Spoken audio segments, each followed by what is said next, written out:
Our story begins in the early 1900s in a grand Victorian house nested amid swaying palms and salty sea breezes.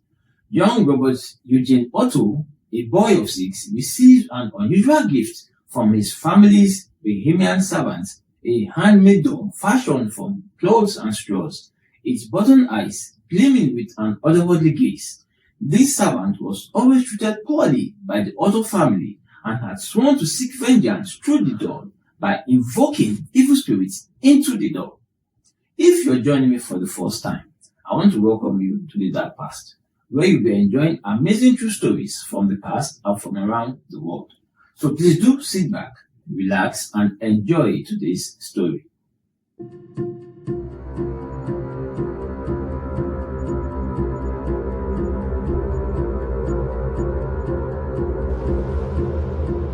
The home where Eugene lived, now called the Artist House, is located at 534 Eaton Street, Key West in Florida, and was built between 1890 and 1898.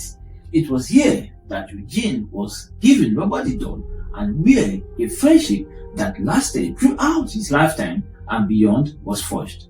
While it seemed like an ordinary clothes doll, it wasn't long before Robert was involved in strange and somewhat terrifying events. Young Eugene was so delighted by the gift as any little kid would embrace the doll with open arms, declaring it his dearest friend and confidant. Little did he know that this seemingly innocent toy would soon become the harbinger of unspeakable terror.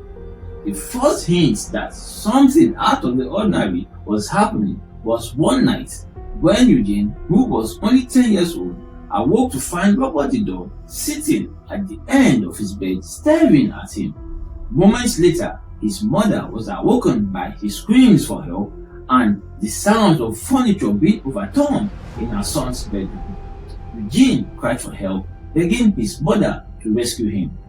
When she finally was able to wrench the locked door open, she saw poor Eugene curled up in fear on his bed, his room in shambles, and Robert the doll sitting at the foot of his bed. Robert did it were the only words young Eugene could say, but his parents, of course, never believed him. As the days turned into weeks and months, strange occurrences began to unfold within the walls of the Otto household. Furnitures would be found overturned in the dead of the night. Airy whispers echoes through the empty corridors, and objects seemed to move of their own accord. Despite his protests of innocence, young Eugene was often blamed for these inexplicable events. Terrified by the escalating paranormal activity, the Otto family sought answers from local mediums and spiritualists, but to no avail. It soon became clear that the source of the disturbances lay not within the house itself, but within the sinister presence of Robert the doll, because Eugene's parents would often hear their son upstairs talking to the doll and getting a response back in a totally different voice. They reported seeing the doll speaking and witnessing his expression change.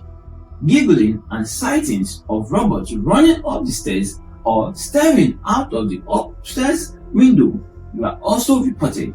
Robert continued to live with Eugene throughout his lifetime, and after Eugene's parents died, he moved back into their home with his wife Anne. Eugene decided that the doll needed a room of his own and placed him in the upstairs room where he had a window overlooking the streets. Anne felt uneasy with Robert in the house, and although she couldn't put her fingers on it, she wanted Eugene to lock the doll up in the attic where he could do no harm.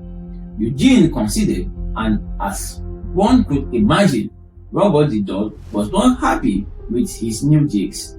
Soon, visitors that came to the house would always hear footsteps in the attic, the sounds of someone pacing back and forth, and devilish giggling.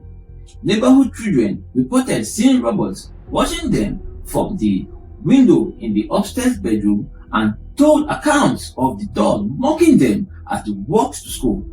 When Eugene heard this, he immediately went to investigate.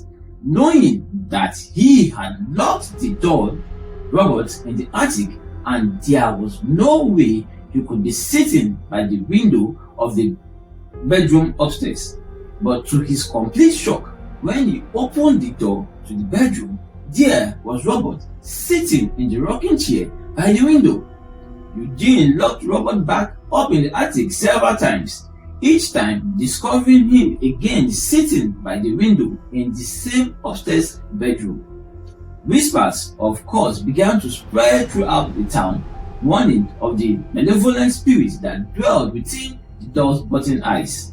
Skeptics scoffed at such tales, dismissing them as mere superstition, but those who dared to mock Robert the doll would soon come to regret their folly. Otto Eugene died in 1974, and when a new owner moved into the house on 18th Street, their 10-year-old daughter was delighted to find Robert the doll in the attic. But her delight ended soon when she claimed that Robert was alive and that the doll wanted to hurt her. She awoke often in the middle of the night, screaming in fear, and told her parents that Robert had moved about in the room. With the passing of time, the Otto family faded into obscurity, leaving behind only whispers of the curse that had plagued their lives. Yet the legend of Robert the doll endured, passed down through the generations as a cautionary tale of the darkness that lurked in the shadows.